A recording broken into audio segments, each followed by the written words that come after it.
Hello everyone, सेवान्ने सम्पूर्णमा। So अहिले चाहिँ इभिनिङ भइरहेको छ र हामी चाहिँ जाँदैछ भाउजूकोमा।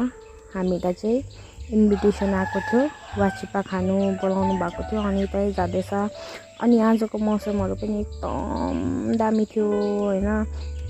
अनि त्यही हो, पछाडि दिदीले खै के भन्नुहुँदै थियो, हामी मजाले हाँसेको थियो। अनि त्यही हो, यो चाहिँ पल्ला गाउँ भन्छ यसलाई, स्पेसल बस्तीको पल्ला गाउँ, सानो चिटिक्कको छ हेर्नुहोस्। अनि हामी गयो फाइनली वाचिपा खाँदैछ गफ गर्दै। म चाहिँ आफ्नै धुनमा लागेँ हैन। हेर्नुहोस् एकदम मिठो भएको थियो, मजा आयो गफ गर्नु, आज खाँदै गफ गर्नु। So thank you so much for watching. Keep supporting me, keep loving me. Bye bye, Seva.